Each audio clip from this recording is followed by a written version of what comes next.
an incredible story that goes along with these renovations, and an incredible cast of characters who made them happen.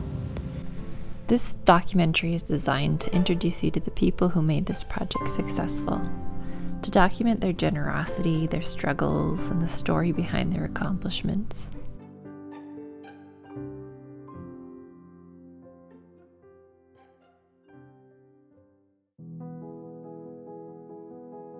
My name is Leah Kiser, and I'm a local painter, and from 2018 to 2020 I was the president of the Casa Grande Art Association. The Casa Grande Art Association is a group of people that enjoys the arts. A lot of them are artists themselves or craftspeople, and some people just want to help support art in our community. I joined the Art Association to be with other people who like to make things.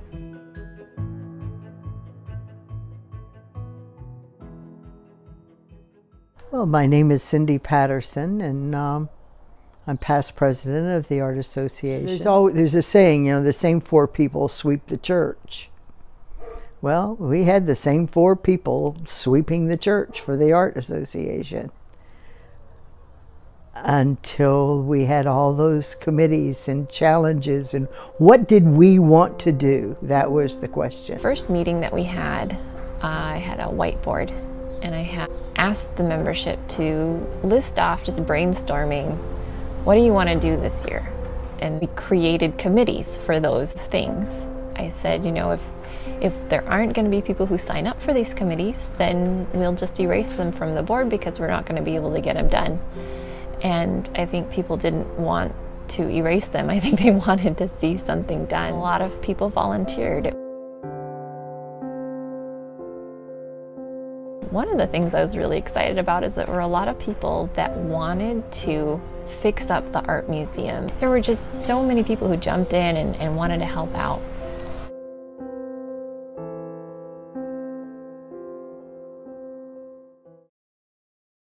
Well, they needed to do something for the fencing that was around there. It was all chain link, not art. I had always been less than excited about the chain link fence we had around the museum, because we really we've got a beautiful building. Most communities do not have something like we have there, I think. It kind of made it look like the people in our community didn't care about art. You know, it isn't fully the art museum's fault. I mean, they needed funding. I'm Bob Spilley, and I initially got involved with the museum. Yes. A neighbor and I noticed that the museum was going to go dark, was going to close. And so the two of us approached them saying we would be happy to be their docents to utilize a couple of the rooms in the museum for our art studios.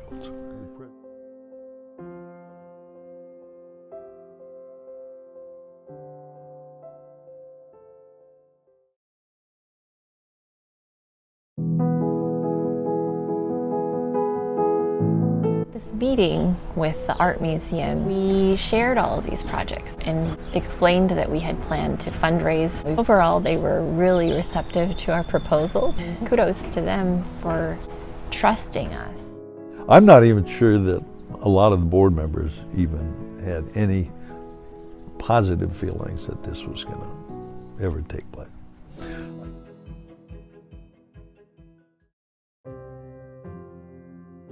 I had some experience raising funds through crowdsourcing with Kickstarter, and so I thought maybe we could do something like that with the art museum. I felt like the fence could be a really good opportunity to gather some excitement. If we had a really good design for it, then people would get really excited about it.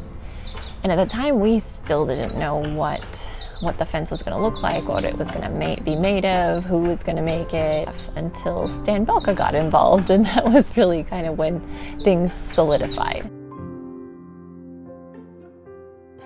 I was running our local drawing group. It was actually a pretty great group of characters in itself. One of those characters was Stan Belka. We're sitting next to each other one day, and I had remembered that he told us about a fence that he made in his yard and he went to CAC to learn some welding so that he could build it. So I asked him, Stan, you built a fence once, right? Well, my name's Stan Balka, and I guess I was the catalyst of several people's ideas, bringing the Art Museum, the Art Association, and the college all together to push the project. He approached me about the project about 6 months before we started it. He wanted to make a simple fence. Yeah, stretch the truth a little bit. I said, yeah, let's do it. Because I was teaching at the college at the time and I had a bunch of students. Jeanette Rhodes, who had planned to donate her entire estate to the museum after she passed away, starts talking about, I would love to see something done before I die. Jeanette said, I would be happy to take this on as a project with a check, and she did so. There was some sort of a gathering at the museum when I first met Jeanette, and Jeanette was sitting in a chair. She said, "Are you the welding guy?" And I said, "Well, I do some welding." She said, "You're the guy I want to talk to." And I'm thinking like, well, okay, I don't know who you are. She said, "I'm Jeanette Rhodes. Now I've got $10,000 and I want to build a fence around this museum, but I want it to be a showstopper." I just kind of wanted to see what I could dream up if I put my mind to it. And so I went on my computer and I was thinking about, okay, well, what is Arizona known for? What is Casa Grande known for? And like the first thing that popped into my head was the sun. Like the sun, it's on our state flag. It's hot here. And so I was like, okay, well, let's see what things pop up with like fence designs or designs with the sun in them. And I happened to like wander into some stained glass designs, and one of them had these circles in it with like little rectangles around the outsides of the circle, and then it had these beams coming out of the circle in kind of a spiral pattern, and they had different thicknesses of line. So I started sketching some things out that were similar to that design, and then they kind of got more and more generalized over time, and I settled on one specific panel of the fence that could be rotated and flipped so that all of the panels would look a little bit different, and it would also cause a little bit of like a rolling rhythm on the fence. So that was what I submitted to Stan. He went on his CD program and he developed down to a science half-degree angles on cutting steel and a list of materials, and it was a very difficult project. He pulled out that drawing, I'm like, oh. Okay, so I put it on AutoCAD, I drew it up, we started cutting it from there. There were 3,500 pieces we had to cut to make that. I cut them and grind them and sand them and on angles, and they went from 2 to 74 degrees. Rounded circles are made out of 4 pieces and welded together. In all my years of wrought iron, I've made an awful lot of very fancy, delicate pieces of wrought iron work. And to be perfectly honest, this was the most difficult piece from the standpoint of all the different criteria to make it happen. The different thicknesses required different pieces to be fitted in such a way so they lined up in the middle of the piece, and the angles all had to be correct and filled. So it was a tremendous challenge. The other instructors or some other department, they said, "What are you doing? There's like 1 million welds in that project." So it was a huge project. I had thought that there would be more communication between myself and the people building it if they had said, this is not going to work. This is too complicated. I wasn't going to be like, no, you have to do it my way. They're volunteers. I wasn't going to do that. I was fully expecting Stan to come back with my design and say, could you modify it in some way? And I was totally ready for that conversation. I think then when they approved those designs and they got the steel, they cut all the pieces for the steel to fit that design. So at that point, there was no going back.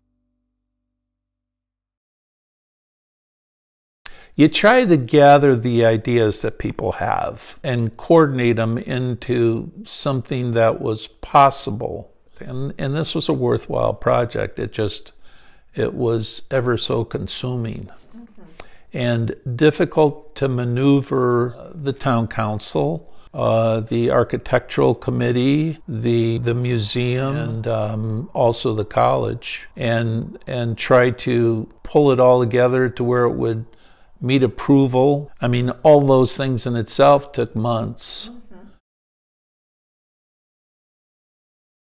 The college was wonderful about letting us use all the equipment and all the supplies, the welding wire and the gas and the consumables. A lot of that they paid for.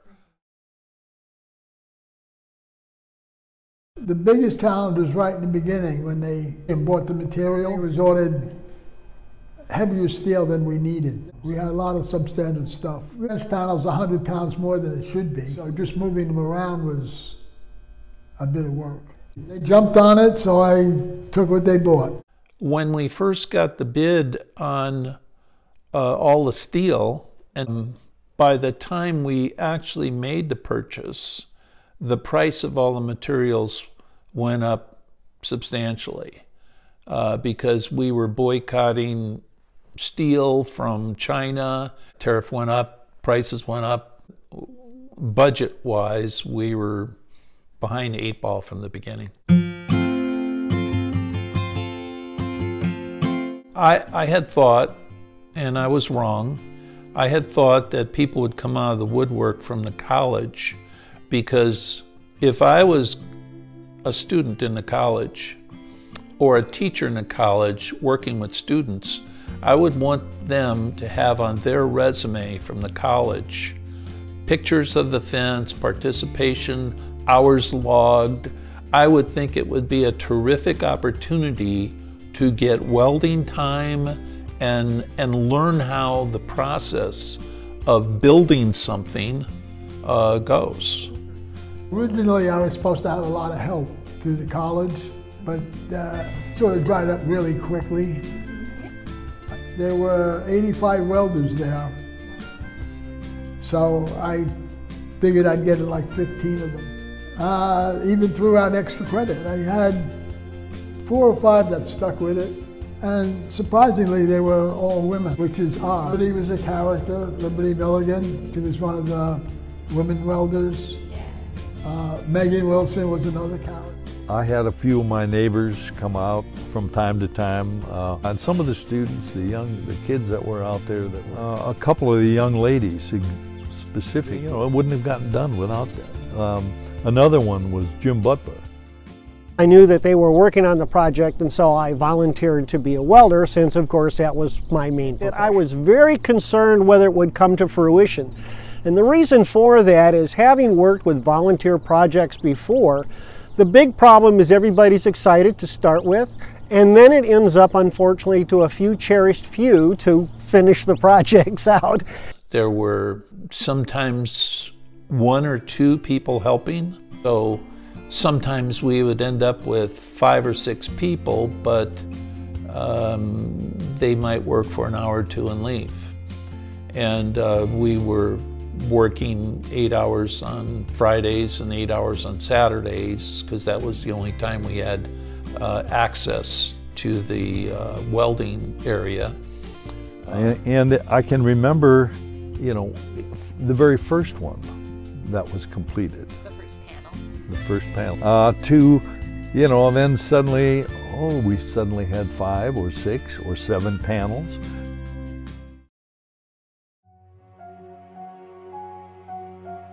Jeanette never really got to see the final product. She came out, saw what the panels looked like, but never got to see the fence. Tricia brought her over in the car when we were welding. She was kind of very excited, and I think she was a little bit mad because I think she knew she wouldn't see the end of it. To see it, she was very, very happy about, at least knowing that she could see that something was being done. There was a whole lot of steel there, and there were a bunch of people working. And I think she obviously wanted it to go up overnight. The way the project was forming itself and going on, it obviously wasn't going to go up overnight.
With all of our fundraising and then the GoFundMe campaign, we raised enough money to paint the building. We raised enough money to do up the yard and get the gravel.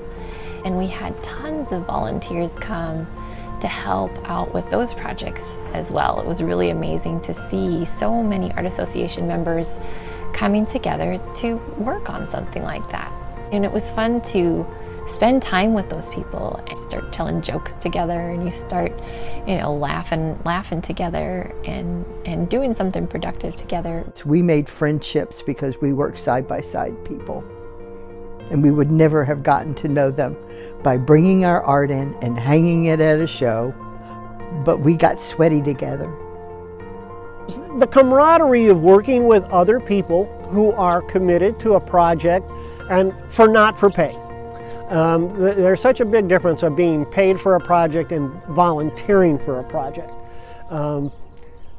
There's a lot more reward and satisfaction in volunteer work than in paid work. It's nice to be paid for what you know, but being able to share what you have with other people is even better.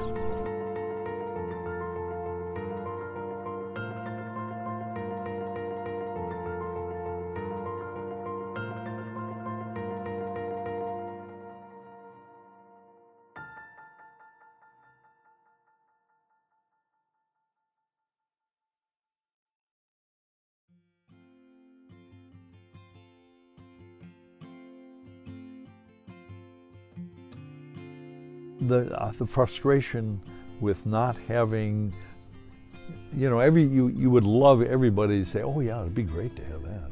Here, let me help. No, that doesn't happen always. The number of times when it was Stan and I and Jim Butler and Richard out there, you know, how many Saturday mornings were we out there, just the four of us, trying to build, you know, a fence that is going to take how many thousand hours to complete and then erect. I would drive 90 miles one way, 4 trips per week. It was wintertime and we would work outside. I would scrub steel outside in the rain. Your joints hurt. There's only so much Bengay and braces that you could wear, which wouldn't really matter so much if there was a growing participation. But it was very difficult each weekend to pull that together. What we needed was welders, and we didn't have enough. In the fall of 2019, I needed to take a step back, but I talked to Cindy Patterson. She was available to take over and coordinate things. I got burnt out. I hurt. I would leave here at 6 a.m. to be there at 8 a.m. and then we would work until 4, and so I'd get home at 6. 6, 7 months. It was a while. My involvement had gone beyond what my ability at my age was able to. I do think, though, my 5 bypasses are holding up. Okay. Yeah, well, that's good.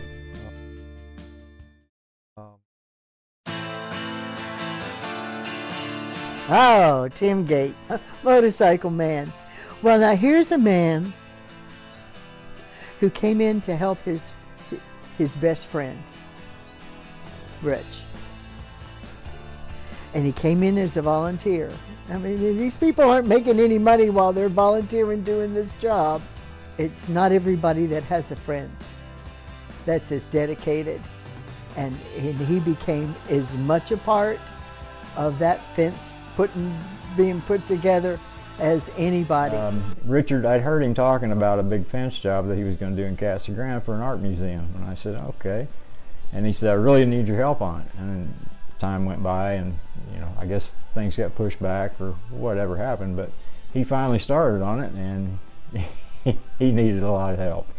I mean, not that he couldn't do it, he could do it. But yeah, that's how I got involved with it, Richard.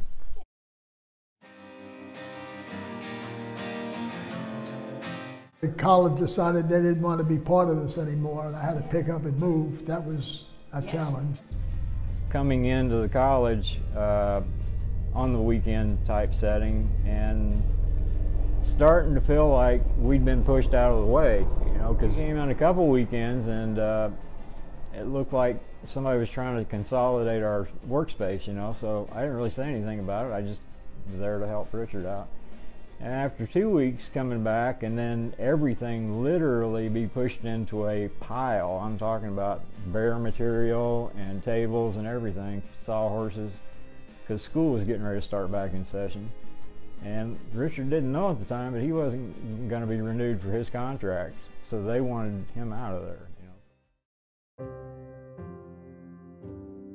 The biggest challenge for me and him was, where are we going to build the rest of this at?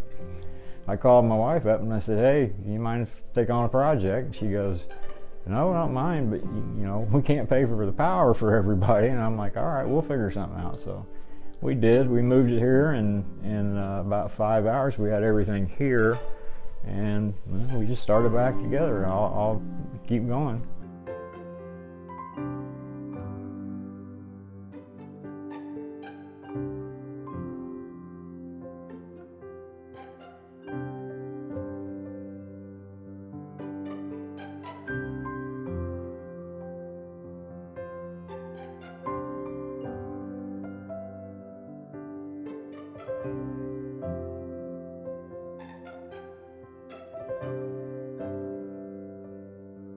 They would come every couple of weeks, or you know, every 4 or 5 days if we got busy and did something, and then come pick the panels up that we completed, and then take them to their property and have somebody come out and paint them.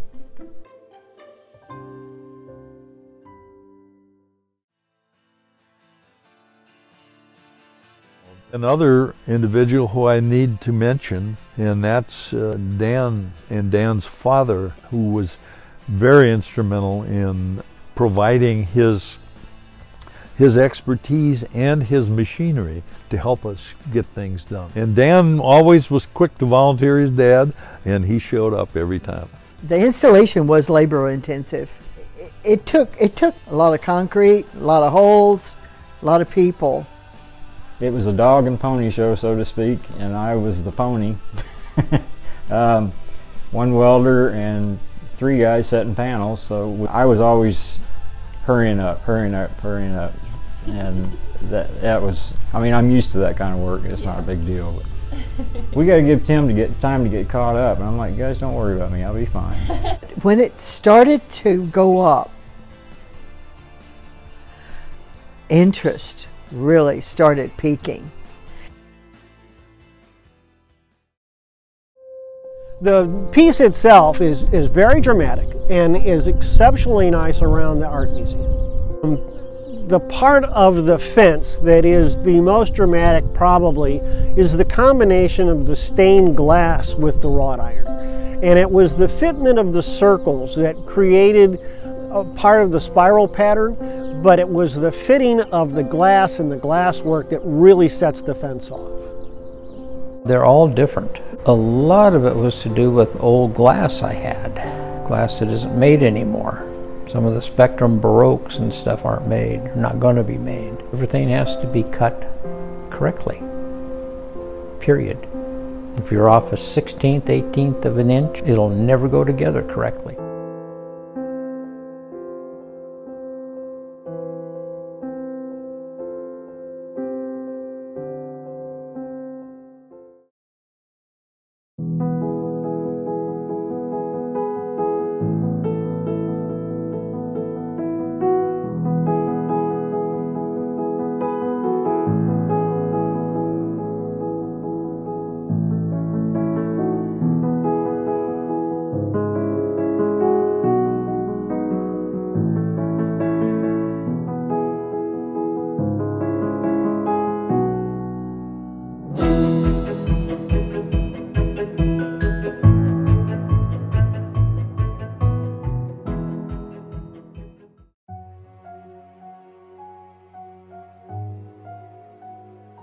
I think the thing that surprised me most of all was the dedication of volunteers, specifically people who weren't involved in the art association or the art museum, that just wanted to finish the project and they weren't going to let it end no matter what. Richard Santasiero's commitment to the project was #1. The design was more complicated than he thought it was going to be. The materials were more complicated to work with than he thought they would be. The project drug on much longer. His health became an issue. The college chose to end the project. So there were many, many things that happened where Richard could have just said, that's it, I'm not doing this anymore. But he never did that.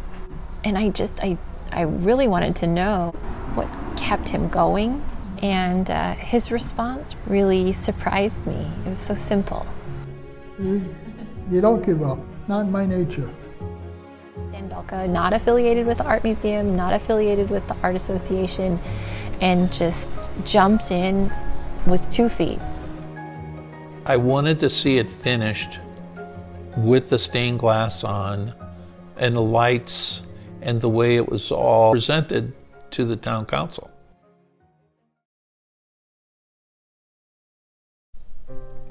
If you happen to take a look at the very last panel in the corner on the property, there's words on the bottom of that panel, and that pretty much sums it all up. Like I said, in this day and age, if you don't have funding for something, there's so many that would just, in a blink of an eye, walk away from it. But when you give somebody your word, that still means something to me. It's got a bond to me. I know nobody does business that way anymore, and I can see why, but if I tell someone something, I'm a man of my word. Integrity means a lot to me. I hope everybody enjoys it, and it inspires some younger people to want to do something along the same lines, or even greater. That's what I hope. It's so hard to see, I guess, what the potential is. The whole issue with our social fabrics. I'm hoping that the fence may be somehow an opportunity to realize that some bigger and better things can happen. I hope that it brings people together, not just to look at the fence, but to come in and see what's inside too. Art has this therapeutic power, not only for the artist who makes it, but for those inspired by what was created as well. Things that inspire us and remind us that the world is a more rich and full place than we could have possibly imagined. And I think the world is a better place when we remember that.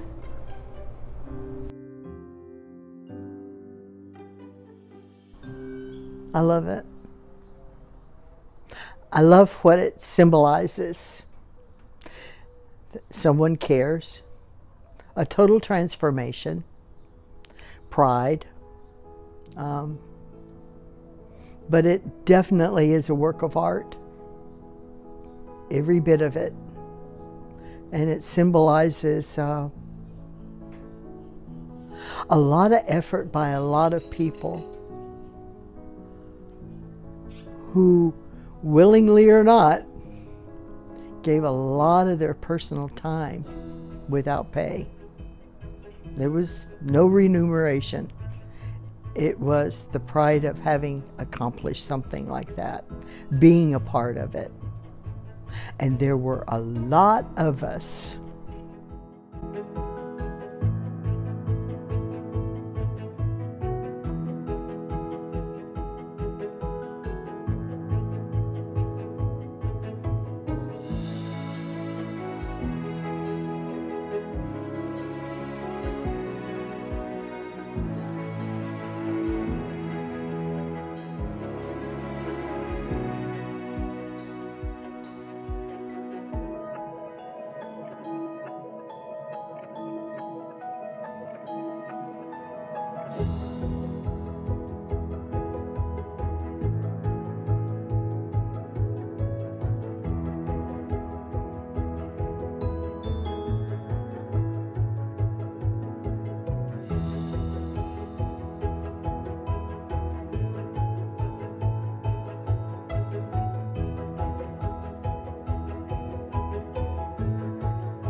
But the favorite time I had was the good time that Larry Patterson and I had. There were things that he could not do anymore physically, but he could point to where something went. And I think Stan Balka even made a poem about that. I think there's a picture around somewhere with him smiling and holding a grinder, just smiling into the camera, working hard on a steel panel, and it's not plugged in.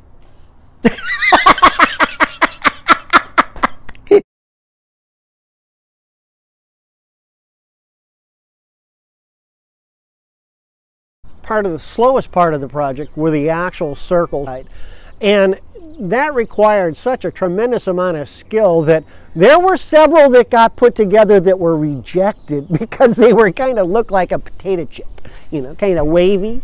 Like I tell people, I said, you're gonna go into this, you get this pattern you want to do, and you fuss and you do this with it and you change that and you do all this. You get it all done and you show it to somebody and they say, "Ah, that's nice." I said, "That's what we're headed for." Well, if there's nothing else, I gotta get Mom home.